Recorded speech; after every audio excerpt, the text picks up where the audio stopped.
By the time Ruth Ellison saw the white ribbon tied to her blue trunk, every man at Copper Mesa knew she had been ordered like supplies. Amos Pike stood at the gate with 11 ranch hands behind him and a wedding supper planned for the next morning. Daniel Mercer knew none of it until the freight wagon stopped. Ruth had 3 days of love letters in her pocket, 1 safe ticket left behind her, and a whole ranch watching her step down into a lie.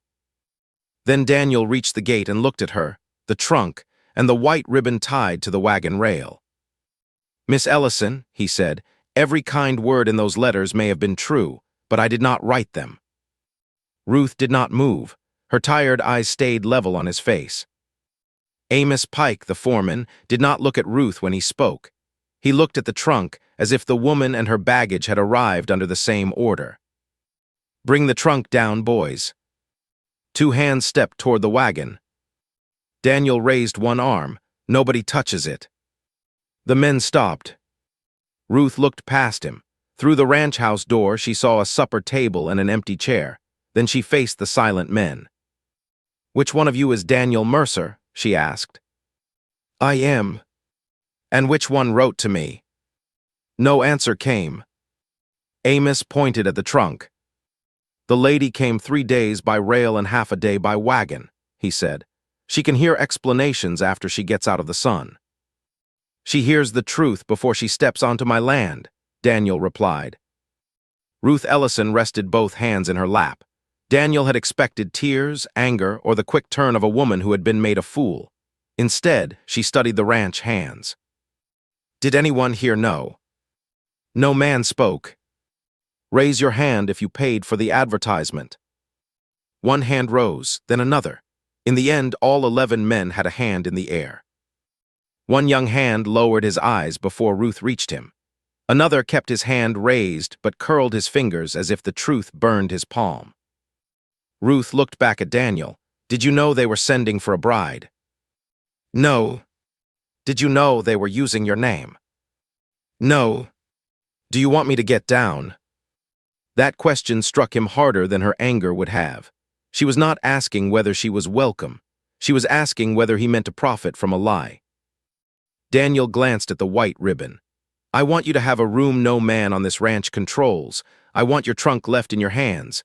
Then I want you to decide what happens next." Amos made a disgusted sound. "Mercer, she came to marry." Ruth turned toward him. "I came to meet the man who wrote to me. That man is not standing at this gate." The crew lowered their hands. Daniel noticed that Ruth's first concern was not what she had lost. Even in humiliation, she was measuring whether the men could admit what they had done. He had never met anyone who did that. "Driver," Daniel said, "take us back to Dry Creek." He mounted without touching the trunk. Ruth watched him ride beside the wagon instead of climbing up next to her. Behind them, Amos called, "You will lose the herd premium over this." Daniel did not turn around. Dry Creek had 1 rail platform, 1 freight office, and a boarding house kept by a widow named Mara Bell. Daniel stopped outside the boarding house and waited in the road while Ruth spoke to Mara alone. Mara was a square-shouldered woman with silver hair and no patience for men who answered questions meant for women. She took Ruth upstairs, showed her a clean room, then returned to the porch. "1 week," Mara told Daniel. "The room is hers, you do not come upstairs." "Agreed." Daniel counted out the room money. Then he added enough for a rail ticket east and 2 wagon stages beyond the line. Ruth came down holding the small key to her trunk. "That money is not his to take back," Mara said. "It will sit in my lockbox under your name. If you enjoy clean Wild West romances where love must be chosen, subscribe and ride with this story to the end." Ruth looked at Daniel. "You arranged this quickly." "I should have been quick enough to stop the wagon before it left the station." "You did not know it existed." "That does not make the road shorter." For the first time, her expression softened. It was not forgiveness, it was recognition. Daniel took a folded envelope from his coat. "This is every dollar I had with me. It will get you as far as Fort Worth. I can sell cattle tomorrow for the rest." Ruth did not take it. "Put it with Mrs. Bell." He handed it to Mara. Ruth looked toward the wagon yard where the Copper Mesa hands had followed at a distance. Do not call them fools. Daniel's jaw tightened. What would you call them? Afraid. They had no right. Fear often reaches for rights it does not have. Mara carried the money inside. Ruth remained on the porch. I can leave on Friday's train, she said. Until then, I want to hear how this happened. Daniel took off his hat. You owe none of us that time. I am not giving it to you. I am deciding what to do with my own week. Something close to hope moved through him. He distrusted it at once. Hope had already been written in his name once that spring. Then I will answer whatever you ask, he said. Not tonight. She glanced at the hands near the wagon yard. Tonight, you need to ask them why a ranch full of grown men thought one unknown woman should fix whatever frightened them. Daniel rode back to Copper Mesa after dark. The men were waiting in the tack room. Amos stood at the center, holding the outgoing mail pouch as if it belonged to him. Daniel closed the door. Who wrote the first letter? I did, Amos said. Using my name. Using your words. Daniel stepped closer. Those are not the same thing. Amos set the mail pouch on his desk. You said a house should have laughter in it. You said a man ought to have somebody who notices whether he comes home. You said the empty chair beside yours was getting harder to look at. Several hands shifted their boots. Daniel remembered every sentence. He had spoken them across 10 years, sometimes after a burial, sometimes after a hard winter, sometimes when a hand left to marry and build his own place. He had never put them together as a promise. You gathered pieces of my life and sold them as courtship. We paid the agency fee ourselves. That makes it worse. Amos folded his arms. You plan to sell Copper Mesa after this herd goes north. Every man in this room knows it. You have turned down 3 offers to expand. You sleep in the office half the week. You have not asked one person to stay since your father died. So you ordered me a wife. We ordered the ranch a future. Daniel struck the desk with his palm. The mail pouch jumped. A woman is not a future you order by freight. The room went still. Amos's face hardened. Then send her back. Sell the ranch. Scatter the men who built it with you, but do not pretend your choices cost only you. Daniel picked up the mail pouch. Ben takes the mail from now on. A young writer near the wall looked up sharply. Amos caught the pouch before Daniel could lift it. Ben cannot read half the place names. He can ask. You knew the names and chose to lie. For a moment, neither man released the strap. Then Amos let go. The herd moves Thursday, he said. Early delivery earns $1,200 above market. That premium is the crew's winter bonus. If you spend the week riding between here and town, we miss it. Daniel carried the pouch to the door. Then you had better stop planning weddings and start planning a drive. Amos waited until Daniel reached the yard. She will be gone Friday, he called, unless you give her a reason not to be. Daniel slept little that night. The next morning, Ruth sat across from him in Mara's parlor. The letters lay face down between them. I read them enough on the train, she said. I will not read them again today. Daniel kept his hands off the table. Ask what you need. Did you place the advertisement? No. Did you choose my name from the replies? No. Did you know anything about me before yesterday? Only that a wagon was coming from the station. Ruth nodded once, though each answer seemed to remove a plank beneath her feet. The letters said Copper Mesa needed a partner, not a servant. That part is true. They said you wanted a woman who spoke plainly. That is true, too. They said you had saved an empty chair for her. Daniel looked at the envelopes. The chair is empty because no one has chosen it. That answer held her attention. Here are my terms, she said. I will spend 1 week learning what is true. There will be no wedding supper, no preacher, no crew messages carried between us, and no sentence from those letters repeated as if it belongs to you. Agreed. If I leave Friday, no man follows me to change my mind. Agreed. If I stay longer, it will not mean I agreed to marriage. Agreed. She leaned back. You say yes very quickly. Yesterday taught me the cost of answering for someone else. Ruth looked toward the window. He could see she was trying not to smile. One more term, Daniel said. Her eyes returned to him. If we speak, we use our own words, even when they are poor ones. Especially then. A rider stopped outside and handed Daniel a cattle notice. The northern buyer had moved his inspection ahead. The herd had to leave Thursday at dawn to earn the premium. Daniel folded the notice. Ruth read his face. What does it cost you to sit here? In hours. That was not what I asked. If the herd misses Thursday, $1,200. Then every hour you give me becomes a debt they will put in my name. Not while I own the brand. She rose. Then we will not build honest courtship on 11 men's lost winter wages. Go back to your cattle. Daniel stood too, and our week begins tomorrow, in plain work if you know how. He smiled before he could stop himself. Ruth noticed, this time she did smile. After Daniel left, Mara gathered the false letters and tied them with plain twine. Do you want these burned? She asked. Ruth touched the top envelope. Not yet. They were written by a liar. Some of the words were Daniel's. That is what makes them dangerous.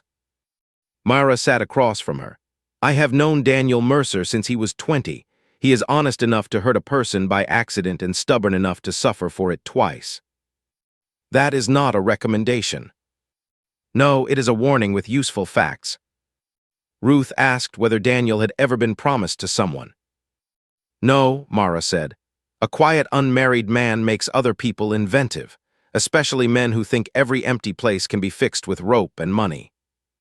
At Copper Mesa, Daniel found the crew stringing lanterns in the supper room. Amos had ordered them before the gate confrontation. Daniel took down the first lantern. Put them back in the bunkhouse. Pete held another by its wire handle. We bought them for her. You bought them for the answer you wanted. We thought you would be pleased. Daniel set the lantern on the floor. Did one of you ask what pleased her? No one answered. Ben looked at the empty chair. The agency asked what kind of wife the rancher wanted. And what did Amos write? Ben's shame showed. A woman who was not afraid of work, a woman who wanted a home, a woman past foolish ideas. Daniel faced him. What foolish ideas? I do not know, that was Amos's phrase. Then learn this one. A woman crossing 3 states does not arrive owing gratitude because men hung lanterns. He gave the mail pouch to Ben and made him read each destination aloud. When Ben stumbled over a name, Daniel corrected him without mockery. Amos watched from the office. You are making a mail boy out of a writer, he said. I am making certain no one man owns another person's answer. Daniel then joined the night watch at the north fence. He needed sleep, but the herd pressure was real.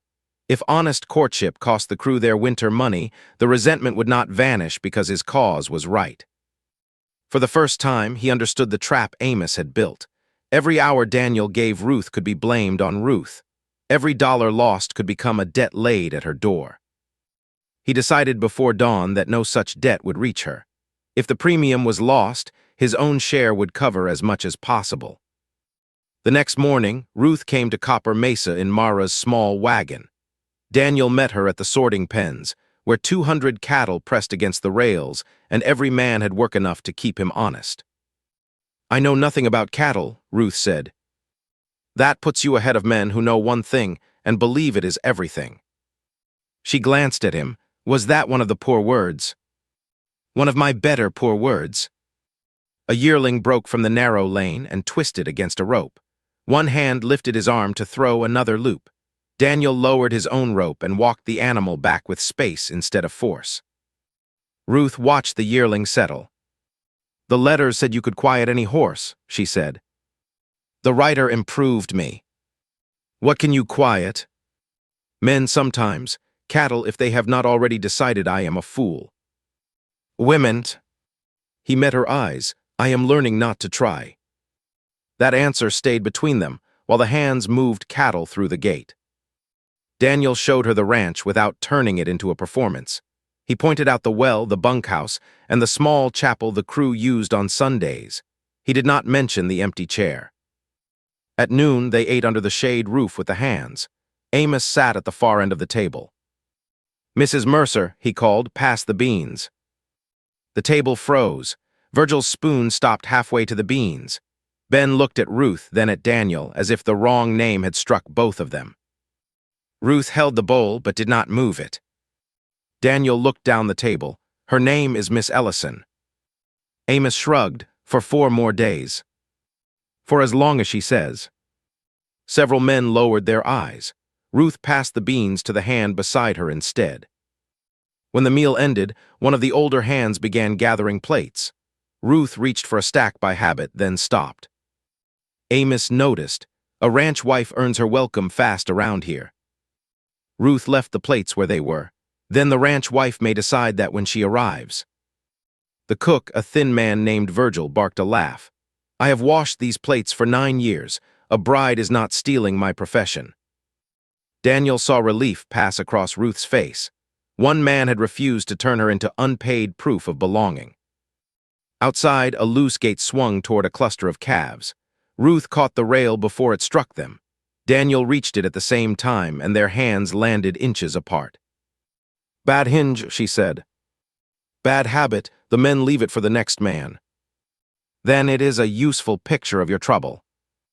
Together they lifted the gate back onto its lower pin. Daniel took the weight while Ruth guided the hinge. When it settled, neither moved away at once. "You are stronger than the letters said," Daniel told her. Ruth's expression sharpened.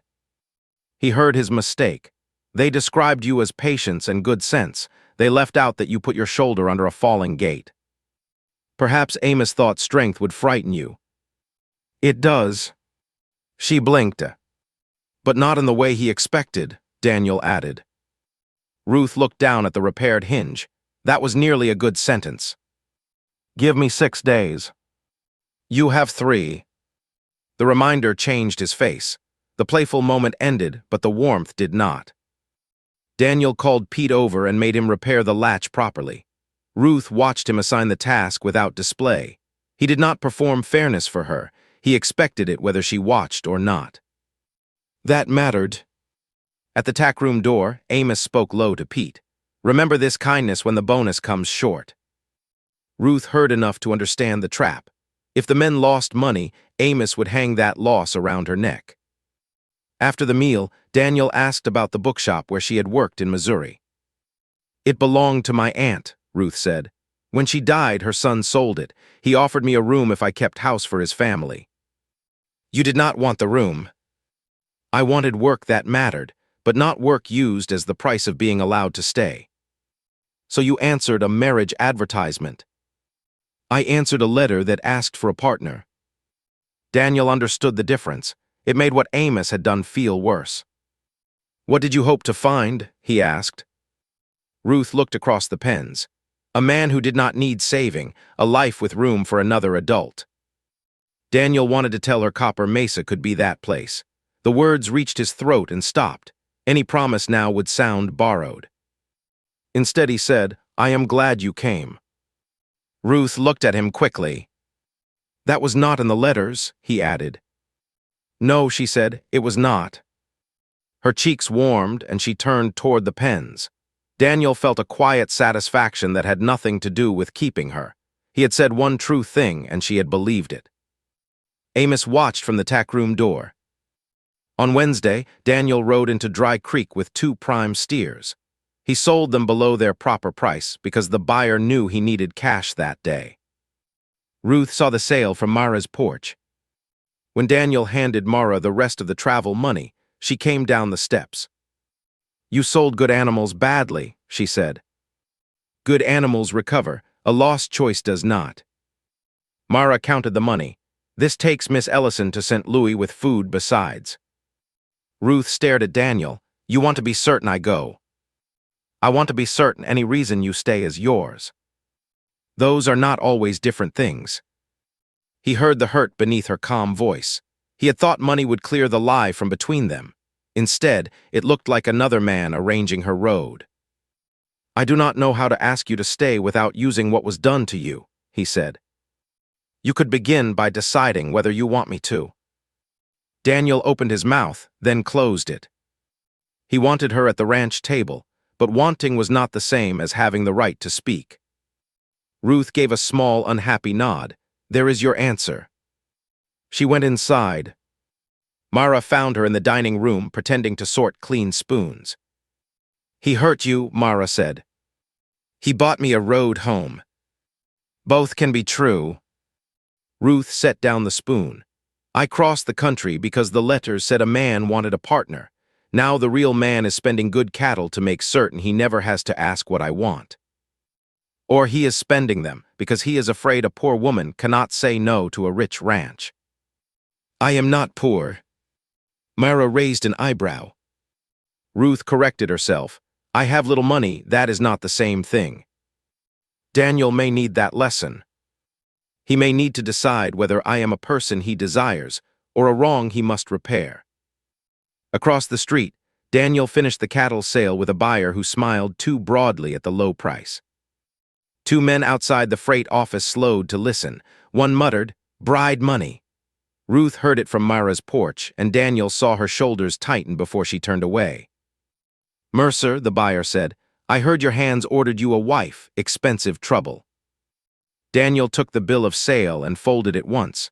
"Her travel has nothing to do with this bargain." "Everything has to do with a bargain when a man needs cash." Daniel looked at the two steers being led away. He had lost nearly a quarter of their value. "You are right about one thing," he said. "Need makes a bad bargain. That is why she will not need me to get home." The buyer shook his head. "Then why keep courting her?" Daniel looked toward Mara's dining room window. Ruth stood inside, speaking with the widow. "Because I would like one answer in my life that no one had to give." He left before the buyer could turn the sentence into a joke. Amos stood across the street near the freight office. Daniel had not seen him arrive. "You made it easy for her," Amos said. "That was the purpose. You never spend money on what you plan to keep." Daniel stepped into the road. "Stay away from her." "I said the truth." "You have lost the privilege of deciding which truths belong to other people." That evening, Ruth wrote a short note. "Mr. Mercer, your honesty deserves an honest answer. I release you from our 1-week acquaintance. I will take Friday's train. No debt remains between us. Ruth Ellison." She sealed it and gave it to Ben Coyle, who was loading the ranch mail wagon. "Put this in Mr. Mercer's hand," she said. Ben's face changed. "Yes, ma'am." "Not Mrs. Mercer." "No, ma'am." Ben drove away with the note inside his vest. At dusk, Daniel arrived at Mara's porch carrying a covered supper tray. He had brought no flowers and no letter. Ruth found him setting 2 plates on the porch table. "You did not receive my note," she said. He stopped. "What note?" The relief she felt made her angry with herself. "I ended our week. I have seen no message." A boot scraped below the porch. Ben stood beside the wagon, pale under the dust. Daniel looked down. "Ben." The young rider removed his hat. "I gave it to Amos. He said he would carry it straight to you because the herd papers were in the office." "Went?" "This morning." Ruth gripped the porch rail. The first lie had been dressed as hope. This one had been used to keep her from saying no. "The first lie brought me here," she said. "This one tried to keep me from leaving." Daniel went very still. "Where is Amos now?" "At the ranch." Daniel started toward his horse. "Wait," Ruth said. He turned. "Why did you put the money with Mara?" "Because if I asked you for anything while your only safe road depended on me, your answer would not be free." "Did you want me to leave?" "No." The word came without hesitation. Ruth's anger did not vanish, but it moved to its proper place. "Then why could you not say that in the street?" "Because I was afraid wanting you would make me another man who had decided your future." Ruth sat down. Daniel remained standing until she pointed to the second chair. "Sit, we have one honest supper left, even if the week ends tonight." He sat across from her. For a time they ate without speaking. The depot lamps came on beyond the roofs. No one mentioned Amos or the train. Then Ruth touched the stack of false letters she had brought downstairs. One of them said, "You listen before you answer." Daniel looked at her. "I am trying."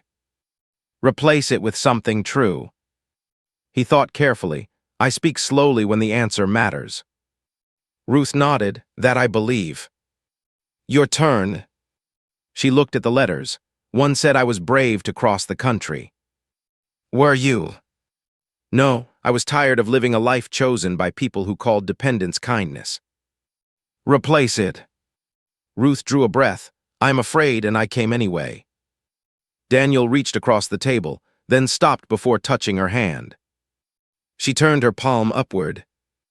He rested his fingers against hers for only a moment. The touch was quiet and careful. It told her more than the letters had.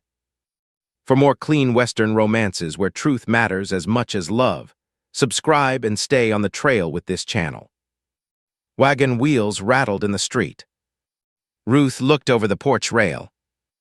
Her blue trunk was passing below them on a Copper Mesa wagon. A white ribbon had been tied to the handle. The station clerk stepped out with a lamp. Two children stopped near the pump. Ruth's trunk rolled past them with the ribbon on its handle, as if the whole town had been invited to her embarrassment. The wagon was headed toward the ranch chapel. Ruth was down the steps before Daniel reached his horse. "That is my trunk," she said. Ben looked sick.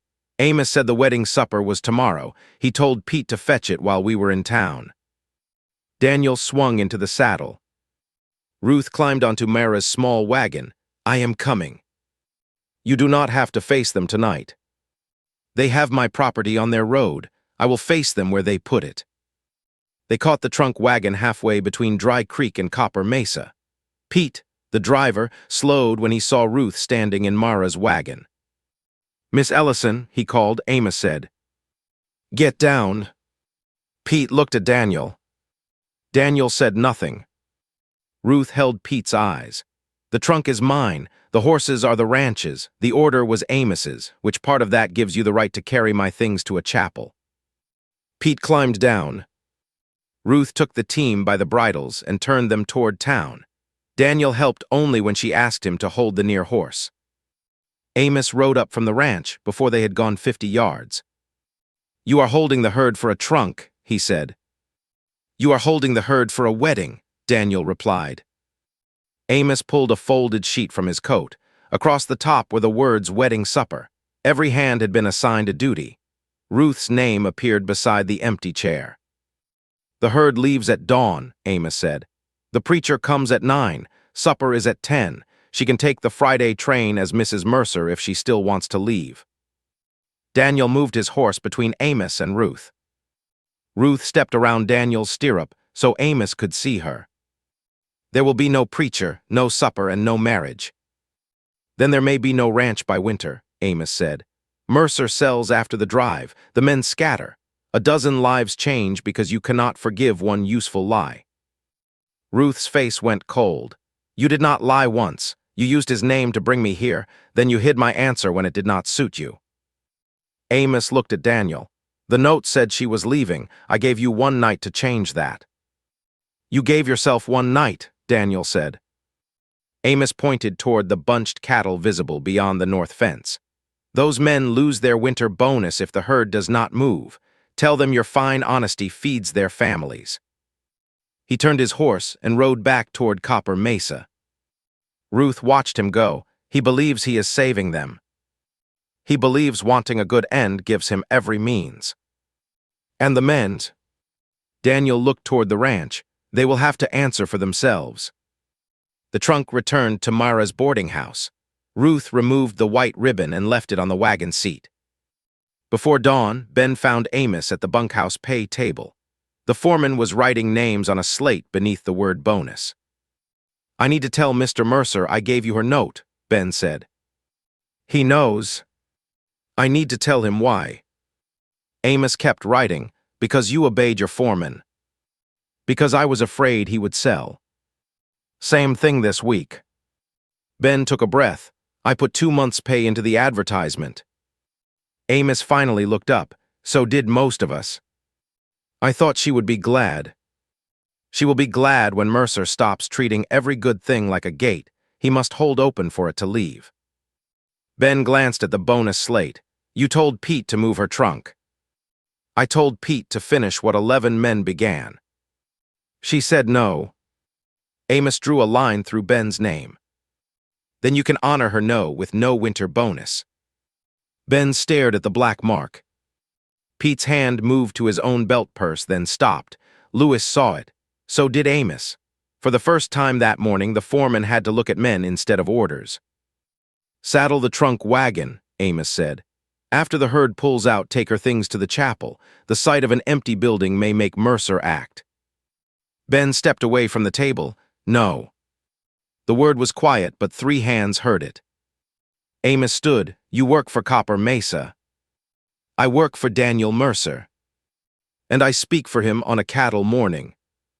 Not about her. Amos pointed toward the bunkhouse. Pack your roll, you are off the drive and off this ranch. Ben's face reddened, but he did not beg. He entered the bunkhouse and rolled his blanket. The other hands watched from their saddles. No one stopped him. Pete watched Ben tighten the blanket straps. You should have brought the note to Mercer, Pete said. Ben turned on him. You helped load her trunk. Because Amos ordered it. That was my reason too. The men fell silent. Luis Ortega came from the stable carrying a worn saddle blanket. Every man in this yard has a reason, he said. Reasons are what we tell ourselves before someone else pays. Pete looked toward the cattle. If the herd misses the buyer, our families pay. Then say that, Luis replied. Do not say Miss Ellison owes us a marriage because winter costs money. One of the younger hands kicked dust over a dropped white ribbon. We thought the boss was lonely. Luis placed the blanket over his saddle. He is. That does not make another person our purchase. Amos heard him. Careful, Luis. You were the first to put money in the envelope. I was. Then do not grow clean, because a woman looked disappointed. Luis accepted the blow. I am not clean. I am deciding whether to stay dirty. Amos walked away, but his control no longer felt complete. The men had started naming the thing he depended on. Each believed his part was too small to matter. Ruth arrived in Mara's wagon as Ben tied his blanket behind his saddle. Where are you going? She asked. Dry Creek until I find work. Why? Ben looked at Amos, then at the crew. I carried your note to him. I knew enough to know it was wrong. I did it because I wanted the ranch to stay the way it was. And now I know the way it was included men like me letting Amos make our hard choices. Ruth did not forgive him. She did not tell him his courage had erased the harm. Come to the supper room at 8, she said. Amos laughed once. He no longer eats at the ranch table. Ruth turned to the other hands. Who decided that? Their eyes moved toward Amos. That was answer enough. Ruth entered the ranch house. The supper room had been dressed with jars of late wildflowers. White cloth covered the long table. Her name had been written on a card beside Daniel's empty chair. She removed the flowers and carried them outside. She folded the white cloth and placed it on a shelf. She left every plate where it was. Daniel found her standing at the head of the table. What are you doing? Calling supper. The herd should leave in an hour. That is why they will come. He studied her face. Ruth, you can take the train. You can leave this fight to me. That is the safe road. Yes. And if I take it now, Amos will tell every man I left because you failed to keep me. He will still speak for your life. He will still speak for their fear. He will still believe a woman's no is only a delay. What do you want? I want each man to answer for himself. Daniel looked toward the yard. Cattle pressed against the north gate. A missed hour could cost the premium. If they choose Amos, Ruth said, you must let them. They would be choosing a lie. They must have the right to choose badly, or their good choice means nothing. He saw then why Amos had never understood her. Amos wanted belonging so badly he would nail it to the floor. Ruth would risk losing it before accepting a false version. Daniel wanted her more in that moment than he had allowed himself to admit. "Do not defend me in there," she said. "If they stay because you order them, we learn nothing. And if I lose the premium, then the truth has a price." Daniel looked at the empty chair beside his. "You should sit." "Not yet." She sent Pete to call every hand to the table. No herd would move until they came. Outside, Amos shouted that Ruth had no authority to stop work. "He is right," Daniel said. Ruth looked at him. "You have no authority here," he continued. "But I do, the herd waits." It was not rescue, it was a costly agreement. The first hour passed. The buyer's premium deadline moved closer. Amos ordered 4 riders to open the north gate. 2 moved toward it, then stopped when Daniel stepped into the yard. Daniel held the early delivery order in his hand. "The premium is gone if we do this," Amos said. "I know. $1,200. I know the number. Those men earned it. And you used it to force a marriage." Daniel tore the order in half. The paper itself proved nothing. The reaction did. One hand cursed, another stared at the ground. Ben stopped packing. Ruth felt the cost move through the yard like a physical blow. Amos strode into the office and came out with the leather bonus purse. "The herd moves under my command," he said. "Any man who stays loses his share. Any man who sides with her will not find work at Red Spur, Mesquite Run, or Circle 4. I have friends on all 3 spreads." He began handing out orders. This was no longer a scheme hidden behind kind words. It was control spoken plainly. Daniel blocked the office steps. "Set down the purse. I kept this ranch working while you brooded over whether wanting a wife was some moral injury. Set it down." Amos tightened his grip. Daniel took the office key from the foreman's belt. Amos reached for it, but Daniel closed his fist. "You may resign," Daniel told the hands. "Every one of you, I will pay wages due, but no man moves my herd under a stolen order, and no man moves her trunk at all." The cattle hit the fence with a dull wave of sound. Ruth opened the supper room door. "Inside," she said. "All of you, Amos too." Amos pointed at her. "You do not command this ranch." "No," Ruth said. "That is the point." 14 adults entered the supper room. Ruth stood behind the empty chair. Daniel stood against the wall, far enough from the door that no man could pretend he was trapped. Amos kept the bonus purse in his fist. Ruth looked at him first. "Did you write the letters in Daniel Mercer's name?" "I wrote what he was too stubborn to write." "Did you take the note in which I ended our acquaintance?" "I held it one day." "Did Daniel ask you to?" "No." "Did I?" Amos's mouth tightened. "No." "Then say the plain truth." He glanced at Daniel, but Daniel gave him nothing. Ruth said it for every man to hear. "Amos hid my cancellation because he needed the wedding more than either person, and it wanted one." The room went quiet. Amos lifted the purse. "I needed this ranch to survive. Mercer has spent 10 years building a home and another 10 pretending it is only a business. He sells after this drive, and all of you know it." "That may be true," Ruth said. "It does not make the next thing true." "What next thing?" "That you can speak for every man because you fear his answer." Amos turned toward the crew. "Outside, now we move the herd." No one rose. Any hand who stays loses his bonus. No one looked at Ruth. They looked at the floor because the lie had finally reached their own pockets. Ruth looked at Ben. "You first, not because you are innocent. You are not. Did you help pay for the advertisement?" "Yes." "Did you carry my note to Amos?" "Yes." "Will Amos speak for your wages, your home, and your word after tonight?" Ben unbuckled the short rope from his belt and laid it on the table. The rope hit softly, but every man heard it. "No." Amos pointed toward the door. "Then you are gone." You already sent me. Ruth turned to Pete. Did you move my trunk? Pete swallowed, yes. Will Amos speak for you? Pete took 2 coins from his pocket. They had been his contribution to the wedding purse. He set them beside Ben's rope. His fingers stayed on the coins for a moment before he let them go. No.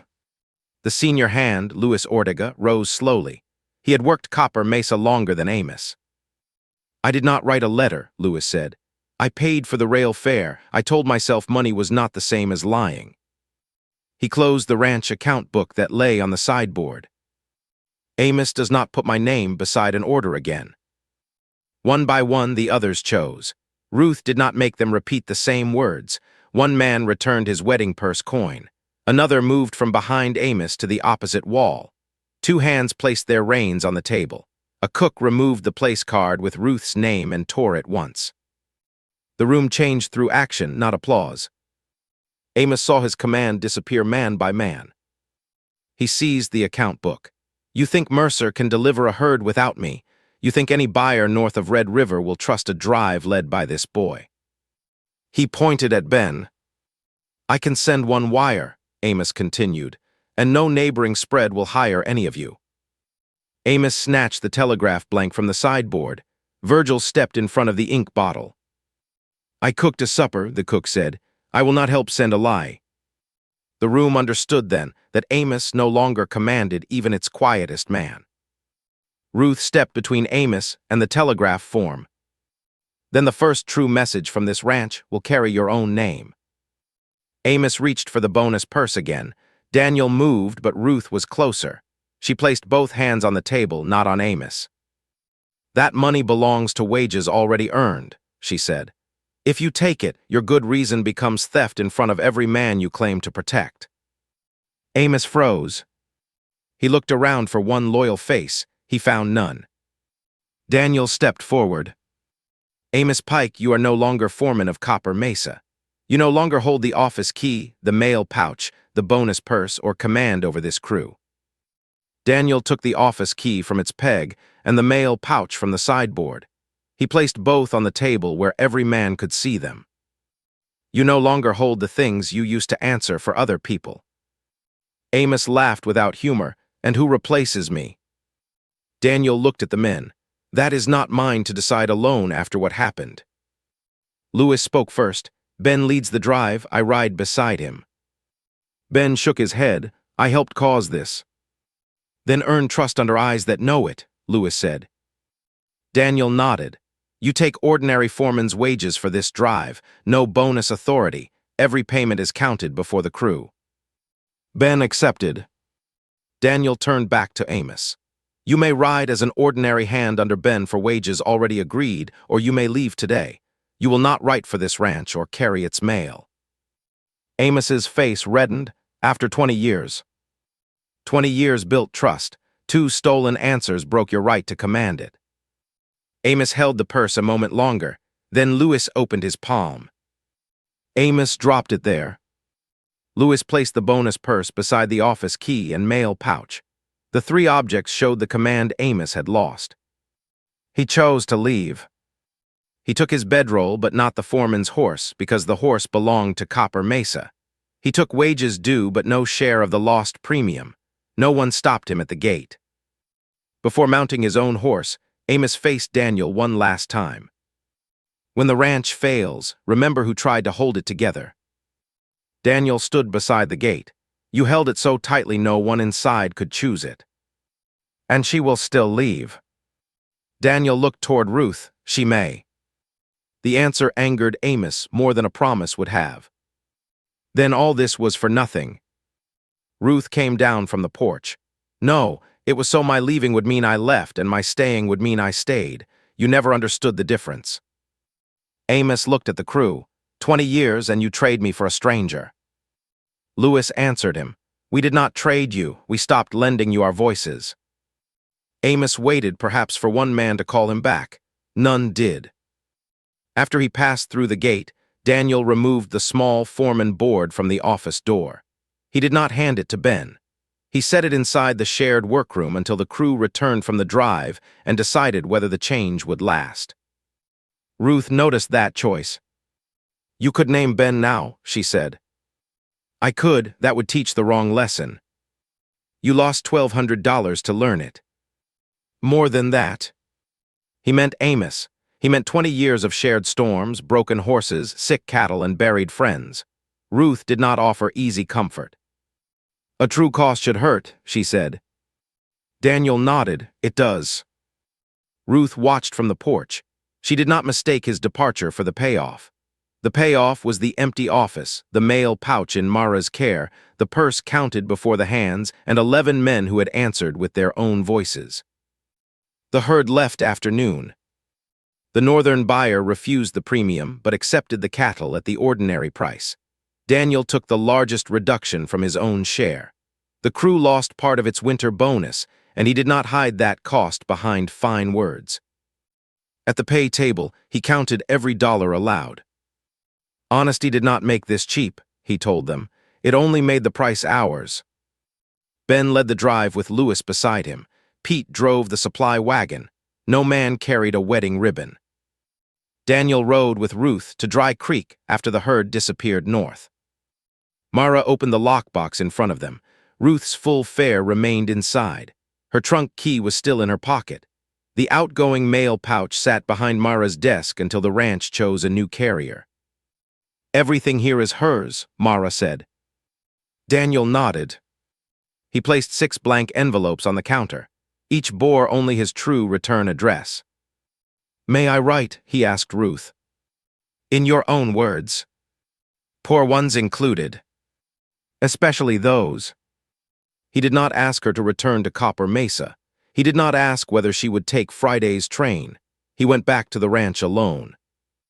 Ruth remained in Mara's room. The first letter arrived the next morning, carried by Pete under Mara's eye. Daniel wrote that the empty chair would stay empty unless someone chose it. Ruth answered that a chair was not a promise, though waiting might become one.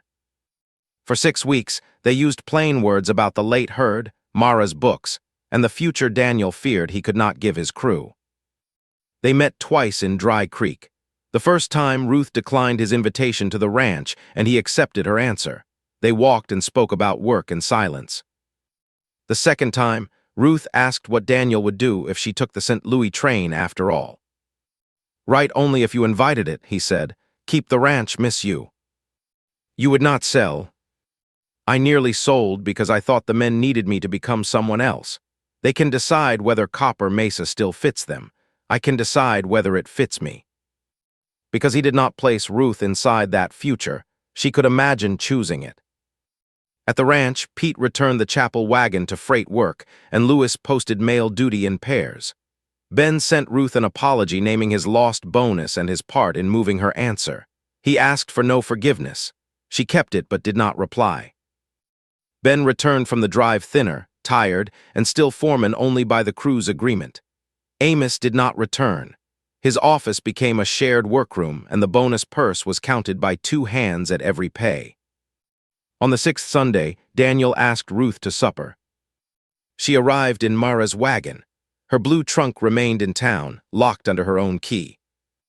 The long table held no flowers, no ribbon, and no place cards.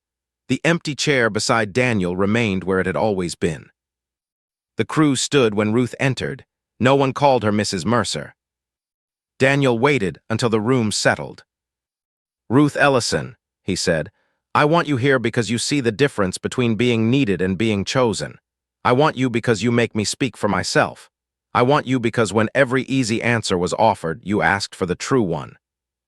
He paused. "Will you allow me 6 months of courtship?" Ruth looked at the men around the table.